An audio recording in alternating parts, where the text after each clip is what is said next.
እግዚአብሔርን ብላችሁ ይቅርታውን ቸርነቱን አምናችሁ ከቅድስት ድንግል እናቱና ከቅዱሳን ባለሟሎቹ የሚገኘውን ጥበቃና ምልጃ ተስፋ አድርጋችሁ በዚህ ቦታ እንድትገኙ እግዚአብሔር እግረ ሥጋችሁን ወደ ቦታው እግረ ልቦናችሁን ወደ ቃሉ ያቃናላችሁ።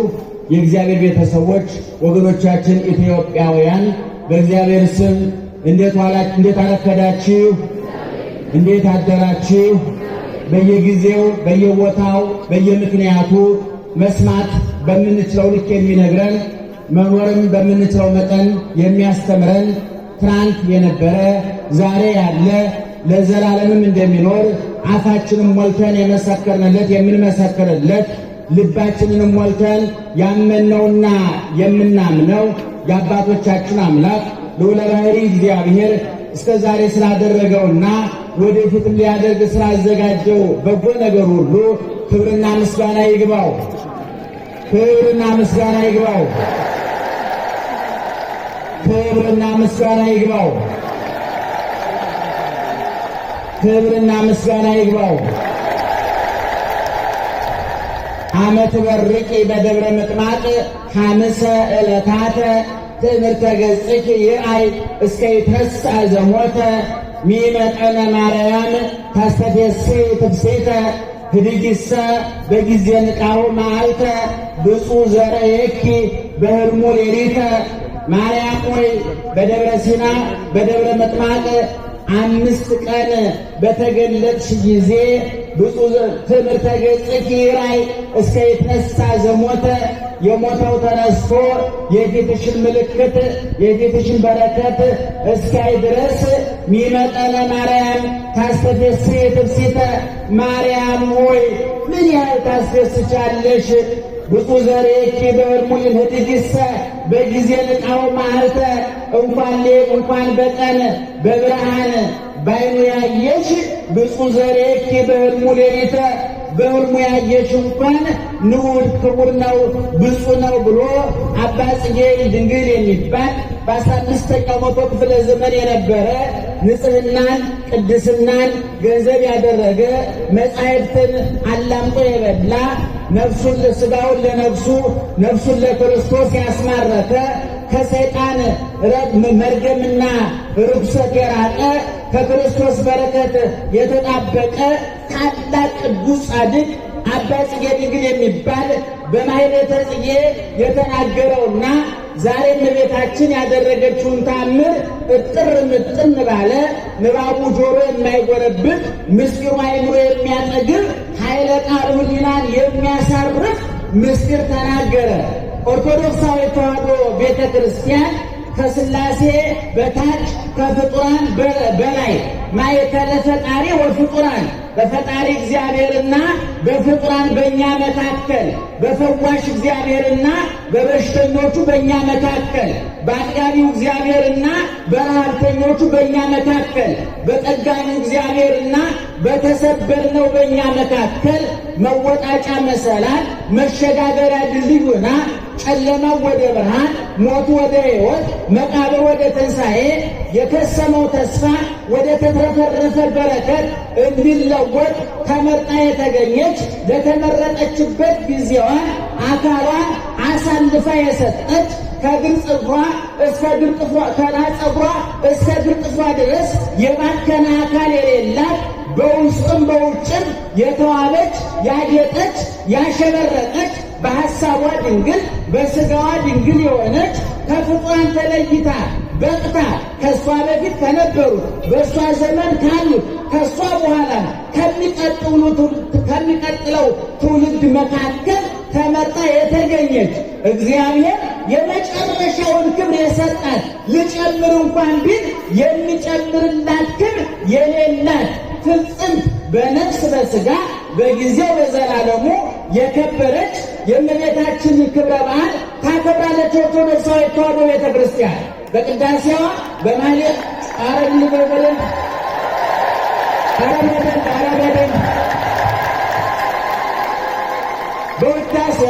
በቅዳሴዋ በማኅሌቷ በሰዓታቷ በትርጓሜዋ በሚነበበው ሁሉ በሚመሰጠረው ሁሉ በየመካከሉ እንደ ፈርጥ እንደ ነቅ እንደ ውበት እንደ ጌጥ እንደ ቅመም እንደ ጨው እየተጨመረች ምስጋናችን እንዲጣፍጥ ንባባችን እንዳያልጥ እንዳይበላሽ የምትጠቅመን ኦርቶዶክሳውያን የተዋሕዶ ሊቃውንት ትናንት እንዳልኩት በተለይ በሁለተኛው በሶስተኛው በአራተኛው መቶ ክፍለ ዘመን ዓለም አቀፋውያን ሊቃውንት ከአምስተኛውና ከስድስተኛው መቶ ክፍለ ዘመን ጀምሮ ደግሞ ኦርቶዶክሳውያን ኢትዮጵያውያን ሊቃውንት በየንባባቸው በየቅኔያቸው በየትርጉማቸው በየጻፏቸው መጻሕፍት ሁሉ ጣልቃ እያስገቡ ንግግራቸውን የሚያጣፍጡባት እድሜያቸውን የሚያስረዝሙባት በረከት የሚቀበሉባት እመቤታችን ቅድስት ድንግል ማርያም ናት። ኦርቶዶክሳዊ ተዋሕዶ ቤተ ክርስቲያን ወረገባ 21ኛውን ቀን ለእሷ በመስጠት በየመካከሉ በ1 በ6 በ16 በሌሎቹ ቀናት ሁሉ ለእመቤታችን በመስጠት ይህንን ታደርጋለች። ኦርቶዶክሳውያን የተዋሕዶ ሊቃውንት ለምንድን ነው ድንግል ማርያም ላይ የተረባረቡ? ለምንድን ነው አጥልቀው የጻፉት? ለምንድን ነው የመሰከሩት? ለማጋነን ነው? ለመጨመር ነው? ለገዛ ነው? ለበጎ አድራጎት ነው? አይደለም። የተደረገለት የገባው መዳኑ የገባው መፈወሱ የገባው ከወደቀበት የተነሳ ከረከሰበት የተቀደሰ ከቆሸሸበት የታጠበ የጨለማ ግዝፈት የገባው ብርሃንን ያደንቃል። የሞት ግዝፈት የገባው ሕይወትን ያደንቃል። የመቃብር ግዝፈት የገባው ትንሣኤን ያደንቃል።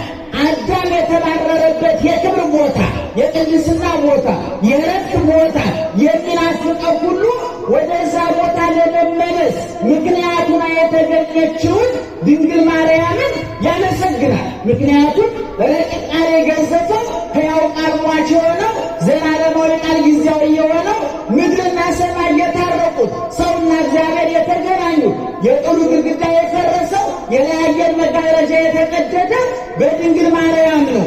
እንባችን የታበሰው ቁስላችን የተፈወሰው ብሶታችን የተነፈሰው የጎደለው የሞላው በድንግል ማርያም ነው። ኦርቶዶክሳዊ ተዋሕዶ ቤተ ክርስቲያን ሊቃውንት እነ ዮሐንስ አፈወርቅ፣ እነ ቄርሎስ፣ እነ አትናቴዎስ፣ እነ ኤጲፋንዮስ፣ እነ ቅዱስ ያሬድ፣ እነ አባ ጊዮርጊስ ዘጋስጫ ኋላም ዘመን የተነሱት ብሔራውያን የኢትዮጵያ ሊቃውንት በቅኔያቸው በትርጓሜያቸው በጽሑፋቸው ሁሉ ስለ እሷ የተናገሩት የተደረገላቸው ስለገባቸው ነው። ምዕመናን፣ ሰው ክርስትና ሲገባው ሁለት ነገር ይሆናል። አንደኛው የተደረገለት ይገባዋል፣ የተደረገለት ይሰማዋል፣ የተዋለለት ውለታ ይገባዋል። ሁለተኛ ምን ላድርግ ብሎ ይጠይቃል። በምን በየት አለፌ ስደርስ ብሎ ይጠይቃል። ወደፊት የሚሄድበትን ይገመግማል። ስለዚህ የእመቤታችን ረድኤት በረከት አይለየን። እንግዲህ ዛሬ ደብረ ምጥማቅ የሚባሉላችሁ ታውቃላችሁ። ሊቃውንቱ በተለይ ቅዱስ ያሬድ ለዚህ ቀን ያዘጋጀው ቀለም ከሌሎቹ የእመቤታችን በዓላት ለየት ያለ ውጫዊ ውበቷን ጭምር የሚያንጸባርቅ ነው። ከመበገጻ ከመወር ወአይንቲሃ ከመኮከበ ጽባሕ ወቆማ ከመበቅል ለማርያም ድንግል እስመ ወለደት ለነ ምናህዋ ዘውቱ ምስተ ሕይወት መፍትሔ ሕማማት። የፊቷ ዙሪያ ማለት ነው ምዕመናን፣ እንደ ጨረቃ የደመቀ ነው። ዓይኖቿ እንደ አጥቢያ ኮከብ ናቸው። ቁመቷ እንደ ዘንባባ ቀጥ ያለ ነው። እስመ ወለደት ለነ መናህዋ የረቀቀውን የተሰወረውን ቢበላ የማያልቀውን እስከ ዛሬ የተበላ ዛሬ እየተበላ ያለ ለዘላለም የሚበላ የማይለወጥ የማይቀየር ሀብታሙ ድሃው ጤነኛው በሽተኛው ያተረፈ የከሰረ የሞላለት የጎደለበት ትልቁ ትንሹ ሰው የማይመረጥበት ሥጋዬን የበላ ደሜን የጠጣ የዘላለም ሕይወት አለው ብሎ ለራሱ ለቀረበው ለትንሹ ለትልቁ ቀራንዮ ላይ ራሱ ግብዣ ራሱ ጋባዥ ራሱ ድግስ ራሱ ደጋሽ ሆኖ መስጋውን ቆርሶ ያበላል፣ ደሙን ቀርቶ ያጠጣል፣ በቁስሉ የፈወሰ እጆቹን እግሮቹን ተቸግሮ በጦር ተወግቶ ምራቅ ተተፍቶበት በጥፊ ተመቶ ሐሞት ኮምጣጤ ጠጥቶ የሸዋድ ተደፍቶበት ተገንዞ ተቀብሮ ተነስቶ አርጎ ዛሬ በክብር በሰማይ ነግሶ ገኖ ያለ መልሶ መጥቶ ወደ መንግሥቱ የሚጠቀልለን ኢየሱስ ክርስቶስን ያስገኘሽልን አንቺ ነሽ ነው የሊቃውንቱ የዞረዲቱ ውጤት ምንናል። እንግዲህ እመቤታችን ሁለመናዋ ውብ ነው። በውስጥም በውጭም ውብ ናት። ከውጫዊ ብንጀምር ከራስ ፀጉሯ እስከ እግር ጥፍሯ ድረስ እንከን የለሽ ናት። እንደውም አንዳንድ ጊዜ ድሮ አሁን ቀረ እንጂ ወይዘሮ እንከን የለሽ የሚባል ስም ነበረ። ያው በእውነቱ እንዴት አይነት በጣም ድፍረትና ምን አይነት ቁንጅና ቢኖራቸው ነው እላለሁ እኔ። ድንግል ማርያም እውነተኛዋ ድንግል እንከን የለሽ ድንግል ማርያም ናት። ከውስጥም ከውጭም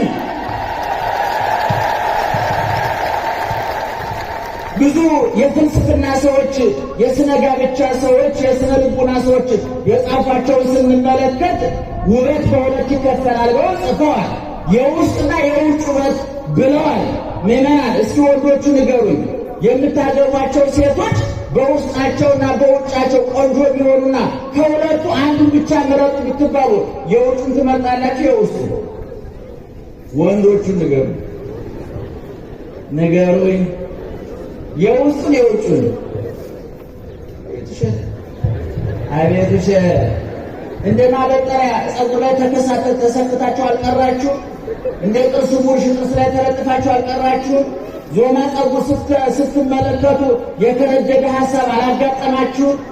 ሰርካካ አፍንጫ ስትመለከቱ የተጎረደ ሐሳብ ያላቸው ሴቶች አላጋጠሟችሁ? ረጅም ቁመት ስትመለከቱ አጭር ሐሳብ ያላቸው ሰዎች አላጋጠሟችሁ? እህቶቻችን ቤት የሰራ ባል ነው የምፈልገው ብላችሁ ቤቱን ሰርቶ ራሱ ከፈረሰ ወንድ ጋር አልተጋፈጣችሁ? መኪና ያለው ነው የምፈልገው ብላችሁ መኪና ገዝቶ ራሱን የሸጠ ወንድ አላጋጠማችሁ? የባከነ የተበላሸ የተከሰከሰ ሕይወት ውስጥ አልገባችሁ? ከውስጥና ከውጭ ውበት ሊገናኝላቸው የሚችሉ ጥቂት ሰዎች ናቸው። ስለነዛ እናወራ። ዛሬ የምንናገረው አፋችንን ሞልተን ደረታችንን ነፍተን የምንመሰክርለት እንከን የለሽ ከውስጥም ከውጭም ውብ ድንግል ማርያም ናት። ለዚህ ነው በሥጋሽም ድንግል ነሽ በሉልኝ። በሥጋሽም በውስጥም ድንግል ነሽ፣ በሐሳብሽም ድንግል ነሽ። ድንግል ማርያም ሁለመናዋ ድንግል ነው። ዓይኗ ድንግል ነው። ፀጉሯ ድንግል ነው። እጇ ድንግል ነው። እግሯ ድንግል ነው። ልቧ ድንግል ነው። ምን ድንግል ያልሆነ ቦታ አላት? እንዲያውም አባ ጊዮርጊስ ዘጋስጫ ይህንን ሲያመሰጥር ሔዋን የሁለመናዋን ድንግልና ታነበር አለ። የበለሱን ፍሬ ስታይ የዓይኗ ድንግልና ጠፋ። የበለሱን ፍሬ ስትቆርጥ የእጇ ድንግልና ጠፋ። ወደ በለሱ ስትገሰግስ የእግሯ ድንግልና ጠፋ። ሰይጣንን ስታመሰግን የምላሷ ድንግልና ጠፋ። የሰይጣንን ንግግር ስትሰማ የጆሮዋ ድንግልና ጠፋ። ስትመኝ የልቧ ድንግልና ጠፋ። ድንግል ማርያም ግን ዓይኗ ድንግል ነው፣ ቅዱስ ገብርኤልን ያየው። ጆሮዋ ድንግል ነው፣ ቅዱስ ገብርኤልን ያሰማው። እጇ ድንግል ነው፣ መለኮትን ያቀፈው። እግሯ ድንግል ነው፣ ወደ ቤተ መቅደስ የገሰገሰው። ልቧ ድንግል ነው፣ ሌላ ሐሳብ የላትም። ሙሰ ተዓቅብ ዘንደ ኩሎ ነገረ ወተወድሮ ውስተ ልባ። እመቤታችን ይህን ሁሉ እየሰማች በልቧ ተጠብቀው ነበር አለ። ዓይኗ ልጅ ሲያበራ፣ ዓይኗ ጉድ ሲያበራ፣ ዓይኗ ልጇ ድውይ ሲፈውስ፣ ልጇ እንጀራ ሲያበረክት፣ ያን ሁሉ ተአምራት ሲያደርግ ለፍላፊ አባጣሪ እናት አይደለችም። በዝምታ ትመለከት ነበረ። እግዚአብሔርን ይዛ ሲርባት እግዚአብሔርን አዝላ የሕይወት እንጀራ ክርስቶስን አዝላ ርቧታል። የሕይወት ውሃ ክርስቶስን ተሸክማ ጠምቷታል። የሕይወት ልብስ ክርስቶስን ተሸክማ በርዷታል። ተንከራታለች፣ ተጠምታለች፣ ተርባለች። ቀራንዮ አደባባይ ላይ በዓይኖቿ የልጇን ችንካር፣ ቁስል፣ ግርፋት አይታለች። አንድም ቀን አማራ አጉረምርማ አታውቅም። አንደበቷ የምስጋና ነው። ታበነ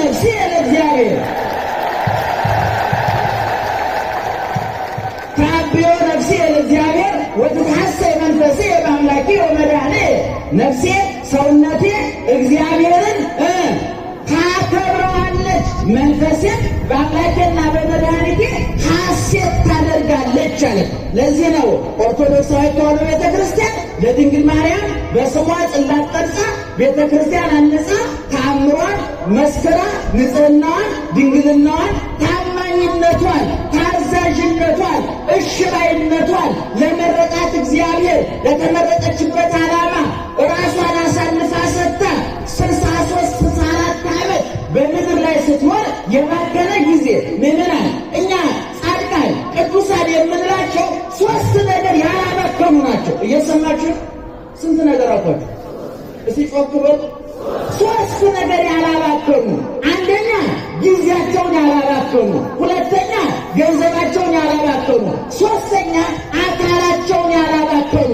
ቅዱሳን ብለን ጽላት ቀርጸን ቤተክርስቲያን አንጸን ገድል፣ ድርሳን፣ ስንክሳር ጽፈን በውዳሴ በቅዳሴ በማህሌት በሰዓታት የምናነሳሳቸው ሁሉ ገንዘብ ያልባከነባቸው፣ ጊዜ ያልባከነባቸው፣ አካል ያልባከነባቸው ናቸው። ዛሬ ብዙ ሀብታለን የሚሉ ሰዎች ለአዝማሪ ለዘዋሪ በየመጠጡ ቤት ገንዘባቸውን ይበትናሉ፣ ጫቱን ይቅሙታል። እነሱም ይቃማሉ፣ እነሱም ይቅማሉ። አስቃሪው መኪና ይቀይራል፣ እነሱ ጥርስ ለመቀየር ይንከራተታሉ። ሲጋራ የሚያጨሱ ሰዎች ሲጋራ የሚሸጠው ሰውዬ መኪና ሊቀይር ይነጋገራል፣ እነሱ ሳምባ ሊቀይሩ ይንገላታሉ። የሚጠጡ ሰዎች ጉበታቸው ፈርሶ በየሐኪም ቤቱ ይንከራተታሉ።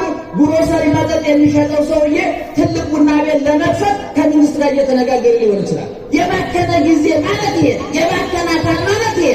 እነ ቅዱስ ጊዮርጊስ፣ እነ ቅዱስ መርቆሬዎስ፣ እነ ቅዱስ ጳውሎስ በጥቅሉ ጻድቃን፣ ሰማዕታት፣ ቅዱሳን ሁሉ የባከነ ጊዜ የላቸውም፣ የባከነ አካል የላቸውም፣ የባከነ ገንዘብ የላቸውም። በተለይ ደግሞ የሰማዕታት እናታቸው፣ የመላእክት እህታቸው፣ የሐዋርያት ስብከታቸው ድንግል ማርያም የባከነ ጊዜ፣ የባከነ አካል፣ የባከነ ገንዘብ የላትም።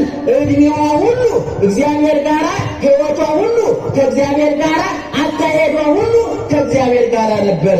ለዚህ ነው ኦርቶዶክሳዊት ተዋሕዶ ቤተክርስቲያን ስለ ድንግል ማርያም የምትሰብከው። እንግዲህ ዛሬ እመቤታችን ተገልጣ 5 ቀን ሙሉ ቅድም እንደነገርኳችሁ 5 ዕለታት እየተገለጠች እንዲያውም ይላል በተአምረ ማርያም ላይ ከታች ያሉ ምዕመናን መሐረባቸውን ነጠላቸውን እየወረወሩላት እየተቀበለች ትባርክና ትሰጣቸው ነበር ይላል። ወዲሁ መንድላት ይሆኑ ጨርቁን እየወረወሩ ጻድቃንን፣ ሰማዕታትን፣ መላእክትን አስከትላ መታ።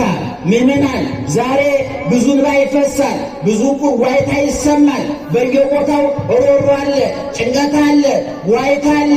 ቀኑ ጨልሞብን፣ ሜዳው ገደል ሆኖብን፣ መውጫ ቀዳዳ መሾቻ ማጣንበት ጊዜ፣ የምንሸሸግበት ዋሻ የምንመክትበት ጋሻ ባጣን ጊዜ በእውነቱ ነገ የማይናፍቀን እስከምንሆን ድረስ በእውነቱ ዛሬ ያለፈው እያስጎመጀን የነገው እያሰጋን የዛሬው እያሳቀቀን ባለንበት ጊዜ የድንግል ማርያም እጅ ያስፈልጋል። የድንግል ማርያም በረከት ያስፈልጋል።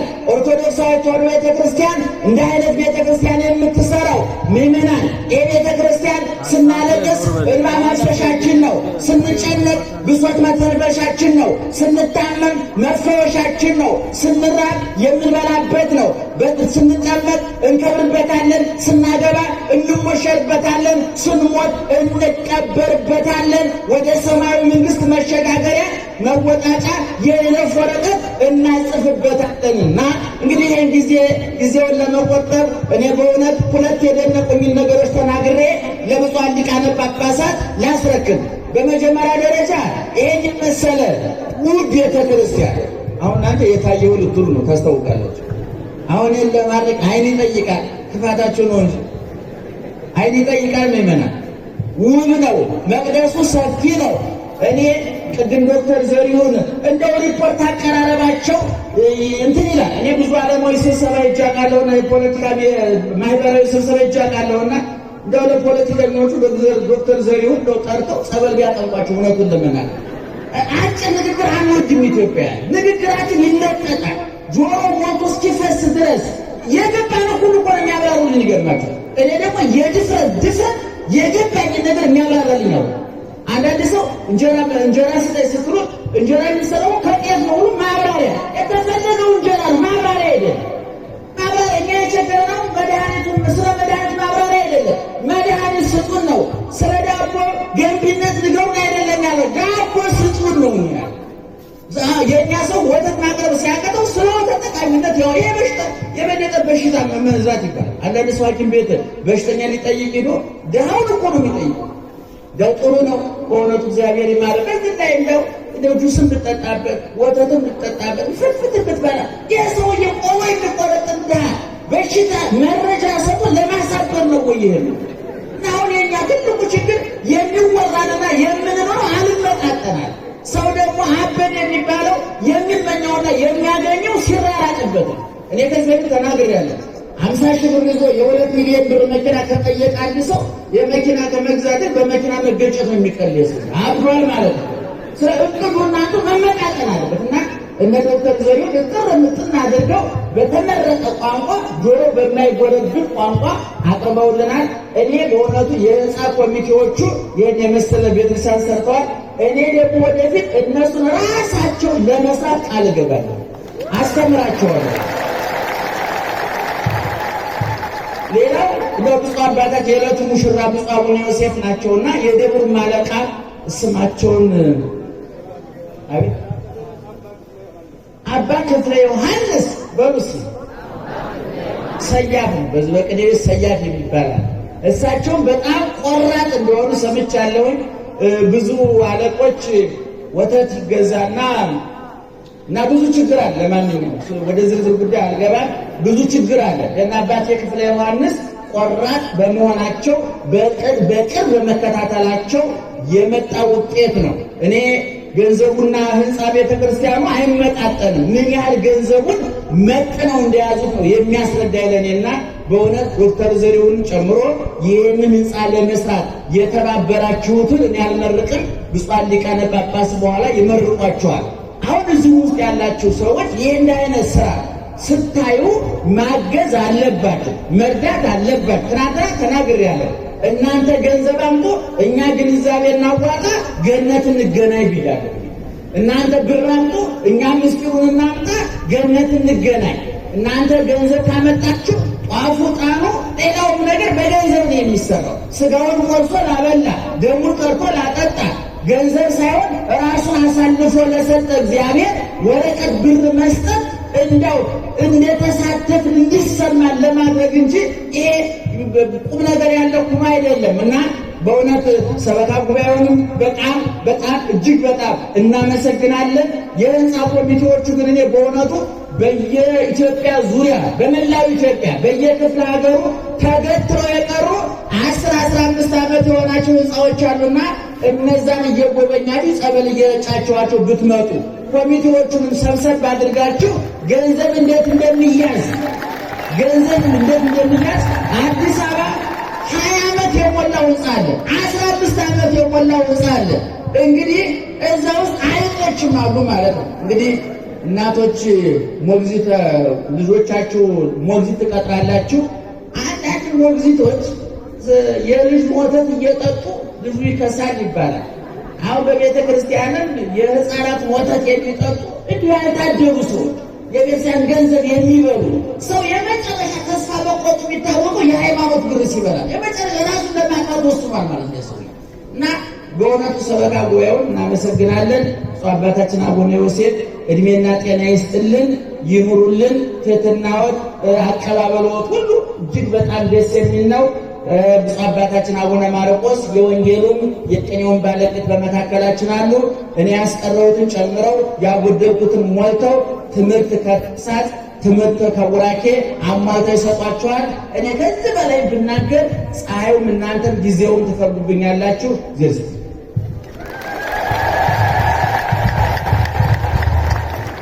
ክቡር መጋቤ ሐዲስ ስላሰሙን የሕይወት ቃል ሕይወት ያሰማልን ብላችሁ አመስግኑ።